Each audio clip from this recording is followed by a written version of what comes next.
wanted to tell you that I'm in contact with my government, with my foreign office, and it shows me how the Western countries in Europe are making their foreign policies. They have no own foreign policy. They just follow the line of US policies. Concerning Pakistan, the main policy is the Brzezinski policy, which sets only on extreme religious regimes just to keep out Russia. And for this purpose, they tolerate and they ignore atrocities happening in Pakistan. And my government told me that they are very interested to connect with me because they have no own line, also not yet Europe. And I think if we can work there very good and very clearly, we can contribute to a change in Europe, to think about what happens there in Pakistan. And because now of the CPEC project, which not only touches Baluchistan or Pakistan or other minorities in Pakistan, it also will touch our interest, because China is growing, China is making the new Silk Roads, and this means that over economic power, they will overtake political power.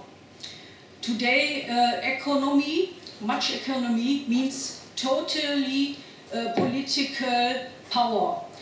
And also Saudi Arabia is naturally involved with their Wahhabism. They also can spread out their political influence over Wahhabism and over oil. And I am holding a speech today about South Asia geostrategy, geoeconomy versus present geostrategy. I want to state that I do not set so much on UN, because UN is ruled by interest, by different interests of US, of China. There is a big confrontation and there's a big blocking. So I think to change the situation in political terms on Western leaders, it's for me my first aim to influence the US government, where now the very important committee of anti-terror is forcing President Obama to prove within 19 days that Pakistan is no terror state, and he will be not able to prove it. So after Pakistan is officially stated a terror state, US will have all options to act. The CPEC being planned by China and Pakistan would be the first of the measures of new Silk Roads in this one belt, one road, in terms of infrastructure and trade dealings for Asia through Afghanistan to Europe. It is China's attempt to win political control in every country. Via geo-economical strategies, this new Silk Road will cross. Trade routes today are the means of forming new alliances, shifting political agendas and strengthening old conflicts. Baluchistan, for example, is under siege as the most western of 3 routes on the CPEC, planned to be completed within 15 years. The deep sea port at Gwadar is vital for China's access to the Arabian Gulf, being 400 kilometers closer to the Straits of Hormuz, decisively cutting the distance by which their much-needed oil is transported. It would also affect the US-India domination of the Gulf, connecting Asia with the oil fields of the Middle East, and touch upon the Western oil routes, including the strategic policies against Iran. Gwadar would be the interface between land and sea for 2 Silk Roads, and is the reason why Pakistan and CIPIC is so extremely important for China. The Chinese would be acting as partners in telecommunications, energy requirements and transport systems in more than 60 countries. The geo-economy of China would change the geo-trajectory from Asia to Europe, and the new big bank, Asian Infrastructure Investment Bank, which was established for this purpose, to finance all the planned projects. Many European countries were founding members, including the UK and also my Germany. The bank aims to reduce dependence on the International Monetary Fund, causing objections concerning the bank and China's plans to be raised in both the USA and Japan. China sides with the Pakistan regime to secure influence over the resources along the Silk Roads. This means for Balochistan under central Pakistan rule, which allows provinces no chance to decide individually for or against this contract. China would be able to exploit the province with no regards for the interests of the Balouch. China and Pakistan have the same interest in establishing the CPEC, and China is waiting only for Pakistan to secure the build-up of the regime's power by installing more of a military presence in Balochistan, a province where the people seek freedom and independence, which will inevitably cause a rise in the number of atrocities there. China at present seems unconcerned with the terrorism destabilizing Afghanistan, according to the reference to China's desire to rid the area of US influence. After construction of CPEC, there might be an interest to clean the country of terrorism. The support of terrorists by the Pak Army and ISI helps to suppress the Baluch struggle for freedom and self-determination, and is also in the interest of China. This suppression leads to a demographic change of its population, with many Punjabis settling in Balochistan. Unemployment amongst the ethnic Baluch is high, and leading elites compromising lawyers, doctors and students are abducted, tortured and killed in a kill and dump policy, according to Amnesty International. Any simple person who aroused suspicion of backing the independent Baluch movement are attacked, even children.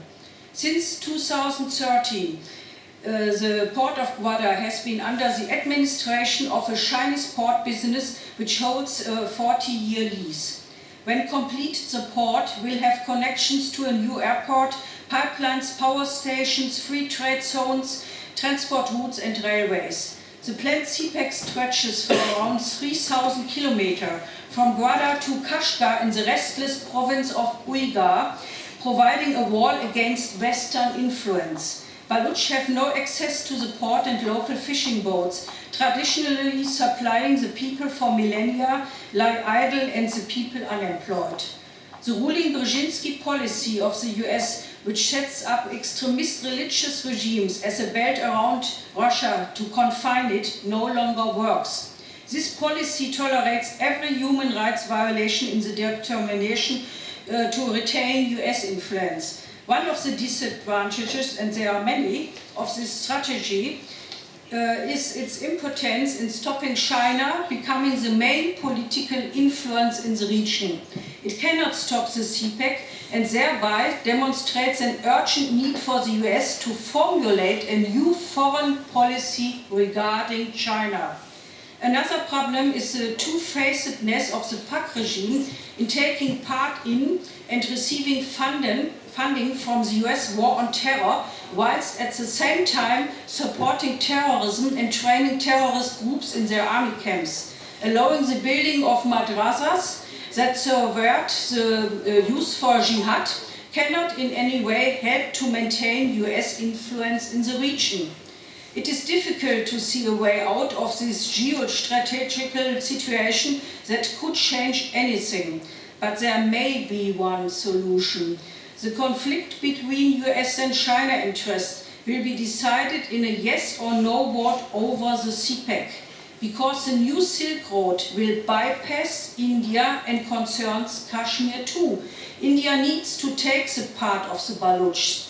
Western support of a free Baluchistan and Sindh, in collaboration with India, would reunite the Pashtun areas with Afghanistan and could break the power of the Punjabi Pak army and ISI. Military strikes against the Pak army camps and uranium mines in Baluchistan, supported by an invasion of troops from India, is one, albeit violent, means. But sanctions could be used against the Pakistan regime, plus stopping the US aid to Pakistan, which, having China at its side, is both superfluous and counterproductive. What would a successful campaign against the Pakistan regime entail then for Baluchistan?